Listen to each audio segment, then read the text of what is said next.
Hi, my name is Celia Schilling, and I'm the marketing manager at Yacht Club Games. And thank you so much for joining us for Shacknews E6, twice your month of gaming E's, and an E3 free June. So Celia, how has it been going? Yacht Club has been busy as heck these last couple of years, and it's getting even busier in 2022. How's it going? Very busy. It's been great. A lot of exciting projects in the works right now.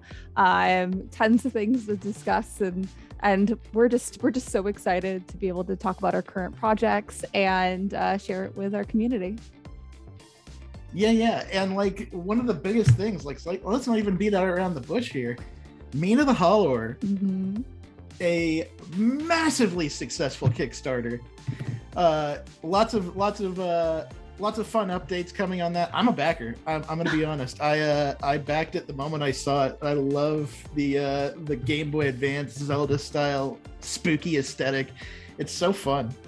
Thank you so much. And also a side note, thank you for your support. It's very appreciated. Yeah, we have tons of really cool things to share with our backers. And yeah, I'm stoked to share it with you. Yeah, but Mina the Hollower, oh my gosh. Yeah, we announced that on G4 during their X-Play segment. And we were overfunded within 8 hours. It was a phenomenal response. And we're so excited to finally be out in the open with the project. We've been keeping it secret for so long that it's nice to finally bring her to light. And Yacht Club has been doing an incredible job of taking retro aesthetic and applying good modern game design elements to it. Obviously with Shovel Knight, it was that side-scrolling sort of Mega Man style. With what was it, Cyber Shadow? Mm-hmm. Cyber Shadow. That was more of a Ninja Gaiden vibe. And then here we have a top-down traditional Zelda style.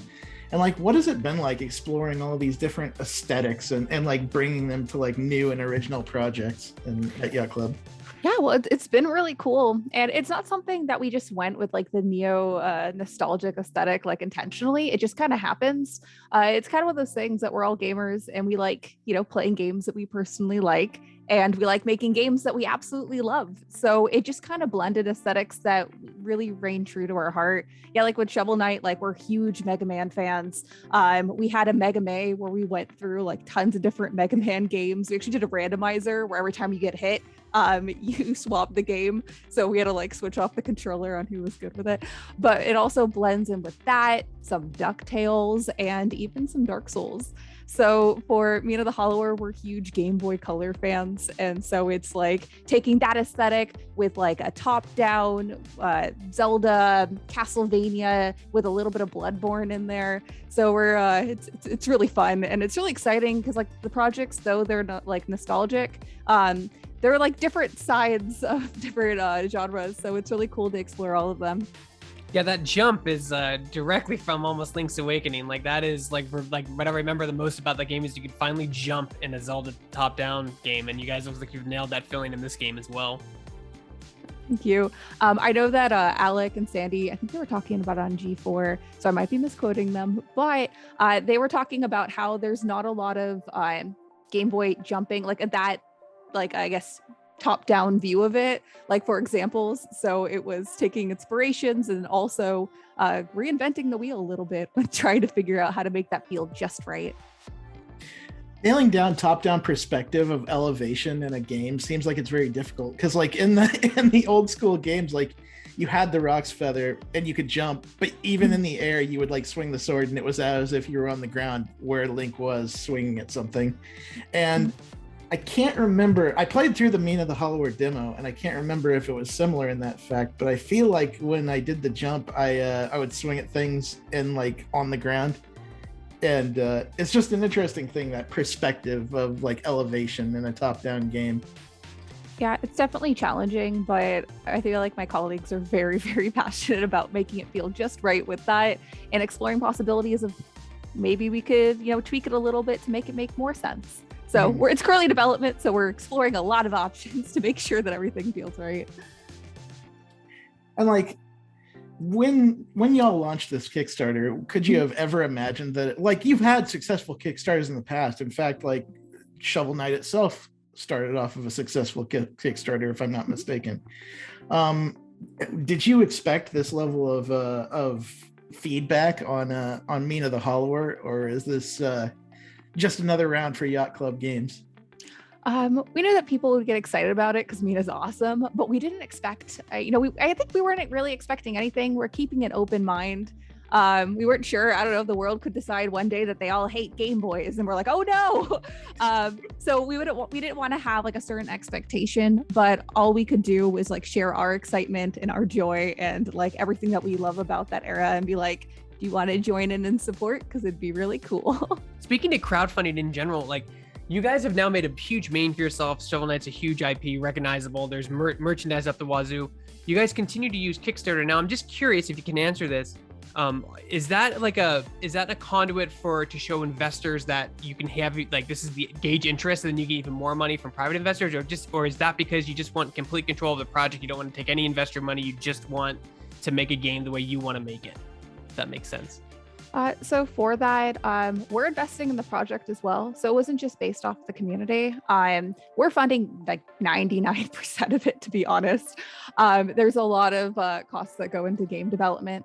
And I think especially with like retro style games, people tend to think that they cost less. It's like, no, they're expensive and whatnot. But the main point of the Kickstarter was to get the community involved. There was countless people over the years after the Shovel Knight Kickstarter closed, where people are like, oh, are you gonna do another one? Or they'll like admit their regrets for not jumping on board with it. So it was something to get like people excited along with us, and having that Kickstarter community helps us make the game even better. It's interesting too, because like Yacht Club, with its history in Kickstarter, I feel like you've been through this rigmarole. You've been through like from backer to finished product, and I feel like y'all have a better understanding than most developers do as far as like serving up backer needs and rewards and being forward with feedback. Thank you for the compliment. Yeah, like we've been through the ringer of learning our all of our Kickstarter ideas. I feel like we definitely learned from the Shovel Knight one when making Mina's. My poor colleagues, like for example, they had fulfilled all the Kickstarter rewards themselves. So they were like bagging little things of dirt to send to people and like mailing out all these cool, crazy things. But this time along, we've learned, and we partnered with Fangamer to help make those Kickstarter awards. So we're like not in the back, just like licking envelopes. We're like, oh, okay, we can focus on the game and also execute really cool reward tiers. But thank you for the compliment. Has it been intimidating at all since, like, I mean, you guys have started out such a small studio and then kind of exploded, and then like just the amount of, I don't know, anticipation or hype with a new game, or even if it's a sequel or a prequel to like Shovel Knight, is there any pressure for your studio to like deliver on all that stuff to make it just as good as the last game they made? Or like in this case with Mina, making an original game that's not part of the Shovel Knight universe? I mean, like with any creative process, there's definitely, pressure, because it's like, oh, we want to make it good. But I feel like rather than like outside pressure, it's more of like us doing it to ourselves, because we want to make games that make you love gaming. Like not just our games, but like in general, you just play it and you're like, wow, video games are my thing. So with that tied in with us being perfectionists, like everything's pixel perfect and has to be up to our standard, down to like the tiniest text or tiniest tile. So I think it's like there's a little bit definitely there, but we also have like a wealth of experience, and we all put our hearts into everything that we do. So it'll be okay. Pressure worth it. I gotta ask, because I am such a big fan. I have a lot of the soundtracks from the Yacht Club games on my PC for just everyday listening. And I gotta ask, like, Jake Kaufman is obviously back on board for Mina. He's done prolific work for Yacht Club throughout a lot of y'all's catalog. Do y'all just show him a concept and let him run wild, or like do you have like an approach to like the sound style that you would like for the game when you get into a new project? Jake just goes wild. He never has to go that hard, but he definitely does. The thing is, though, is like, side note, Jake's a Yacht Club Games crew member. We hired him on like earlier this year or early last year. I don't know, time blends together. But yeah, he's a part of the crew, so he'll be on our projects forever and ever until he escapes us. And he's so cool. It's so fun to work with him. But anyways, yeah, like literally, like he's aware of like what a direction of the game is, and he just starts like humming and coming up with ideas. And I remember him sharing the Mina like original audio of like what he was working on. He's like, "Oh, I've been just playing with some things. It's a work in progress," and it was an absolute banger. And I'm like, Jake, this is a work in progress. Oh my god. So yeah, he has this creative process with it, but like what's really cool about our studio is that everything's really blended together. So it tends to be side by side. Can we talk about Shovel Knight for a minute? Like, I feel like that he's such an iconic character now. He's like up there, like he's nationally recognizable now. And I'm just curious if you were part of the team at this time, but there was a lot of rumors going around that he was going to be a Smash Brothers character. He ended up getting an amiibo and he ended up getting some cosmetic DLC. But how close was Mr. Knight to actually getting into Smash Brothers as a playable character, as aside from cosmetic DLC? Do you have any insight on that? I don't, unfortunately. It's one of those things where I joined the team right before the world got the pandemic. So I was I got hired, the world shut down, and I was like, do I still have a job? And so I unfortunately wasn't a part of the team for that process. But the thing is, though, is that Nintendo was cool enough to have us on as an assist trophy. As for character consideration, I don't really have that information on it. It would have been really cool, though. And maybe those rumors were started because fans were like, I really want it. There's like, I think there's a Twitter that is like Shovel Knight for Smash. Shovel Knight for like, Smash, yeah. It appears in my tweet deck all the time. Like I was like, I'm taking a vacation. Just kidding, I'm back, and like keeps on tweeting. So maybe one day, we'll see. And it's very interesting at this point too, because Yacht Club, y'all started with Shovel Knight, and now you've expanded to where you have several IP going on. You're kind of building up a library. Obviously, like the Shovel Knight, it's become a franchise where you have these spin-off games, exploring the different characters, and then of course the different spin-offs. Like I think it was the treasure. What was the name of the treasure one? Okay, so let's just go over the Shovel Knight universe. Okay, so the original game was Shovel of Hope. It was really called Shovel Knight, but then we changed it to Shovel of Hope. Then we released different campaigns: Plague of Shadows, starring Plague Knight; Spectre of Torment, starring Spectre Knight; King of Cards, starring King Knight; and Shovel Knight Showdown, where they all brawl together. And that's in the overarching collection of Shovel Knight Treasure Trove. So that's like, I would say, like the original saga of Shovel Knight. Then we also have some of our other titles. So we have Shovel Knight Pocket Dungeon, which is like a puzzle action adventure with like some roguelike elements. It's a lot of fun. Go check it out. It's out right now. And so basically for that, it explores like the main cast of characters, introduces a couple with a brand new storyline. And we also have our announced game called Shovel Knight Dig, which is coming out in 2022, release date not specified. And that also explores not specified. and that stars some new characters like the Hexcavators, and you might see some familiar characters in there as well. The cool thing about the Shovel Knight universe is that everything is canon. So when fans ask me things, I just go yes. It's really fun. You call them Hexcavators, so they're the excavate Hexcavators. hexes? Is that what they do? They are hold on here. They are a dastardly digging crew, okay? And they're led by Drill Knight. In Shovel Knight Pocket Dungeon, you actually meet one of them, Scrap Knight. She was created for Shovel Knight Dig, but those were like both in development at the same time, and Pocket Dungeon was coming out sooner. So like, let's just throw her in because we fell in love with the character. So I'm excited for folks to learn more about her in our upcoming game. And that does bring up the question, like with the Shovel Knight franchise established in so many games, and like, and then you got like Cyber Shadow and soon enough Mina. Like, how do you decide, like, whether you're gonna? How does the team decide on when it approaches a project? Like, we're gonna make either an original IP, or we're gonna go back to something that we've already built and expand it even further. So for everything, it's a community effort. We're really democratic, which is cool. So everyone in the company has a voice of where the company should go. And this is right a little bit before my time, but I know that we were finishing up on Treasure Trove, and the team was like, oh, like we're publishing Cyber Shadow. Like, what other projects should we work on? And it just kind of became like it was like serendipitous that we're like, oh, like it would be really cool to have like a new IP. It'd be cool to work on this, work on that. So it's just everyone just kind of felt things would go that way, and it just kind of made sense. And then also, like, we have great relationships with other studios. So when it came to making Shovel Knight Dig, like it seemed really awesome to work with Nitrome, and we love like Bomb Chicken and all the cool things that they worked on. So we started talking to them to see what would happen. As for Shovel Knight Pocket Dungeon, we actually found Russell, aka Vine, on Twitter, and we had reached out to him because we thought the concept of his game that he was working on was really cool, and we thought that maybe Shovel Knight might fit in that universe. And he was going to release the game like 1 week later, and he was like, "Yeah, I'll hold it. You know, we can work something together." And that ended up turning into Shovel Knight Pocket Dungeon. So things just happen. I feel like we just like keep our eyes out, and it just makes sense, and we all high five, and it happens. Now, this is a very hypothetical question, but like, yeah, what's up? To that extent, like, do you foresee that, like, could we see Cyber Shadow and Mina the Hollower get similar expansions that Shovel Knight has seen, like with different, not only just like sequels or DLC, but also like spin-off games?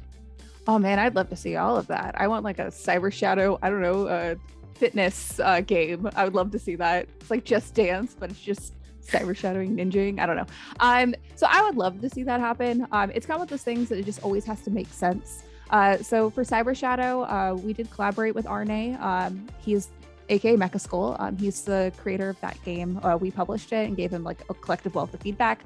It just depends. If Arne wakes up and is like, "Hey Celia, like I want to see Cyber Shadow," yeah, let's go with dance again. Dance game. Heck yeah, let's do it. So it just depends if like A, there's a market for it, B, if the other teams are down, and then also if we have the bandwidth. I feel like our Achilles heel is that we have a hard time putting down the creative pen. So it's us just throwing out like crazy cool ideas, being like, let's see it. Like, let's make Shovel Cart happen. I don't know.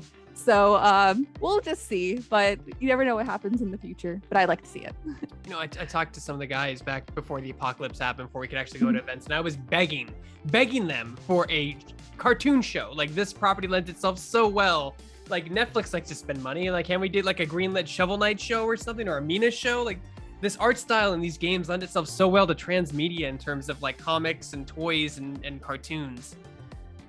I would love to see that personally. I don't know, I would like to see that. I'd love to see the anime series. I'd love to see a live action. I don't know who should play Shovel Knight. Live action. I don't know, like anything and everything under the sun. I don't know. One day we'll make a Shovel Knight theme park. That sounds dope. Would you guys go? Yes. Yes. Absolutely. Okay. First ticket's done, sold, guys. Let's find an investor. You got two. Only 200 million to go. Yeah, sweet.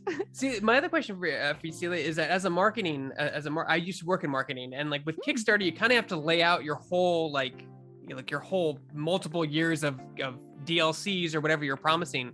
Is that challenging to create a campaign when like kind of everything's already in the timeline? Like everyone can see the 2-year plan, 3-year plan already, as opposed to like hiding things and doing things, little snippets of information here and there to like surprise people or get people excited about it or hyped? Honestly, it makes my job easier because I don't have to sit there going, it's all out there. Yeah, it's already out there. Yeah, it's already out there. I'm like, here you guys go. You're expecting it. Your hands are like this. And I'm like, here you go. Here's marketing beats. So it makes my life easier, especially with juggling, you know, the Shovel Knight franchise, Cyber Shadow, and is like also with Mina. So normally I would say like it would, but like be a little bit difficult because all of marketing is beats. But since the community has been so receptive and they're so hungry for more Mina content, it's been really fun. And like little fun surprises is like updating them how like things are going in development, sharing screenshots. We're actually going to be starting to do our backer private developer streams where we're actually like pulling back the curtain and showing how we actually make stuff. So it's just really fun and exciting, and the community makes it easy. And like you did mention before, and I kind of want to go back to that a little bit, like knowing where to stop on a project, like especially with Kickstarter and the fact that y'all have stretch goals you need to design, various different like content that you want to do after the fact as DLC. How does the team keep feature creep from happening? Like, how do you say this is finally done and we are going to stop at this point and put it out there? So for that, we learned from Shovel Knight. Because before, like, the team, I could like literally imagine like Sean and David and Wozni and just being in a room being like, and this and this and this and this, and that's what happened. So for this one, we had a little bit of a scoop where we were like in our meeting, everyone was there, and we were just kind of going over like what we had to absolutely see in the game, what we'd love to see in the game, and like it'd be really cool if we had this. And so we kind of like established the tiers of like what we wanted to see in the parameters, and that helped keep us. But to be honest, there's like a billion other things that the team's just like, oh, it'd be really cool if, you know, we put this. So I would say we've learned our lesson, but we also haven't. And so I don't have much advice for how we keep it together, but we're trying. No, yeah, when I spoke to the dev team in 2019, they were fulfilling their last Kickstarter goal for Shovel Knight that they promised, but they were still making 2 other games at the time as well. So like, yeah, it could probably be really daunting to try to tackle that, but you guys seem like you know what you're doing, so it's working. Yeah, working. We're really excited, and it's like, yeah, we hit almost all of our goals, and like people are like, oh, is the last 2 gonna make it in the game? And we're like, you know, we'd love to. It's not guaranteed like the other stretch goals, but we'd really love to. So I don't know. With the team, it's always unknown because we have like a billion ideas. We'll probably throw more in. I don't know.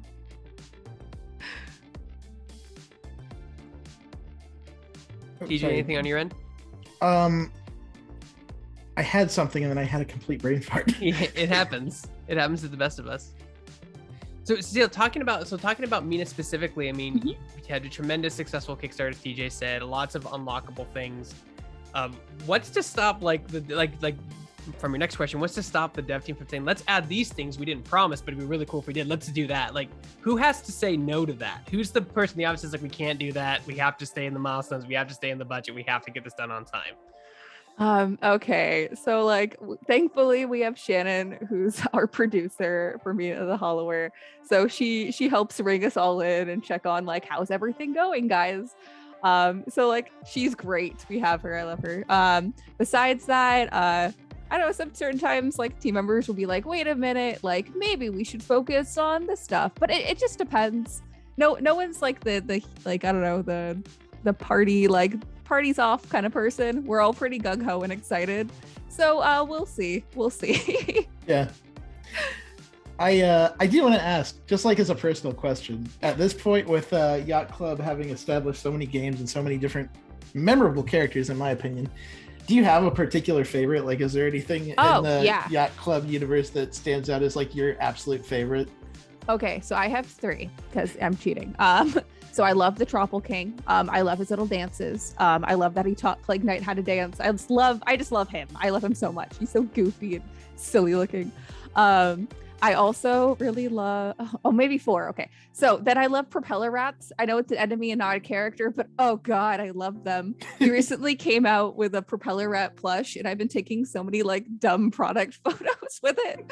And I don't know, it's mainly for me. And then I'm like, oh yeah, I'll post it to social media too, I guess.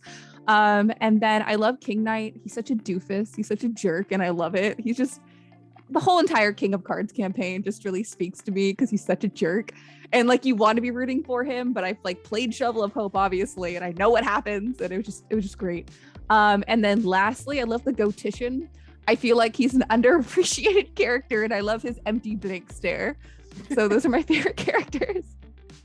The idle animations that Yacht Club does for their characters are so good. And like, I remember the Gotician, just like, he's just standing there looking all wise and sage, and then he'll just rip a page out of his book and eat it. Yeah, I know. I love him so much. You know, it's like so wise, but also equally like sharing a brain cell with probably other goats. I don't know. He's great. I love him. Gotician for president, please. Yay. So. I feel like the Yacht Club games have been so successful that the next step is to have their own Yacht Club that's by Yacht Club games, and then invite game developers to join said Yacht Club. And I think that's pure meta. Is that the end goal? To make your own Yacht Club? I wish. I actually last year, not this most recent year, but the year prior, I did a April Fool's joke where we released a Yacht Club Games Yacht Club, and I had a lot of fun photoshopping royalty-free photos of our Yacht Club and like all the cool activities that you could have. It was really fun. Fish with Shovel Knight in the Yacht Club, you know. I know, right? Oh my gosh, Morgan, he's our illustrator. He drew Shovel Knight with a sailor hat or a captain's hat. There we go. So I could make a bunch of silly things with it. I sometimes bring it out from time to time. I feel like he needs a return, so you might see it soon on social media. We'll see. So what's obviously Mina the Hollower is your neck deep in that. What's next for Yacht Club games you can talk about? What can people look forward to hearing from you next? So some things that are coming up. So since we released Shovel Knight Pocket Dungeon, we do have some DLC coming up for that. We had announced it in our most recent Yacht Club Games Direct, and we're hacking away at it. So we should have some updates really, really soon on that. So keep an eye out. We also have Shovel Knight Dig release date 2022. Delve into that later. And we also have Untitled Project I can't talk about. Wow, so cool. Untitled Project coming sometime in future. How cryptic can we be? We can be more cryptic. Stay tuned for details, question mark. I'm gonna say Shovel Knight Dance Revolution spinoff. That's what I'm gonna say. That's what I'm gonna guess. I never said it was Shovel Knight, but okay, that's interesting. I'll say that. That's what I'll say. That's what I guess. TJ, what's your guess? Oh my gosh. Oh my gosh. That's your headline. Cyber Shadow Contra game. Cyber Shadow Contra game. Well, Sia, that was great. Thank you so much for taking the time to speak with us today. It was a lot of fun. I can't wait to hear what the DDR holds for Shovel Knight or whatever IP is coming up next soonish. You guys can go to their website at yachtclubgames.com to check out more and get their updates. You have your blog on there, your support, and you keep that website regularly updated. You also have a Discord, I believe, correct? Yeah, we just launched our official Yacht Club Games Discord. Yeah, we're really excited about that, so you can join there. We also post regular updates on our Twitter, Facebook, Instagram. I just started a TikTok, so maybe we'll start using that. I don't know. I just like to lurk on there. It's really fun. So we're all at Yacht Club Games on there too. Branding's pretty straightforward. And also, thank you guys for having me. It was really fun chatting with you. I look forward to your copious amounts of Propeller Rat TikTok videos. Oh my gosh, I should make it happen. Awesome. And for more E6, which is twice as many E's at E3, keep it right here at Shacknews.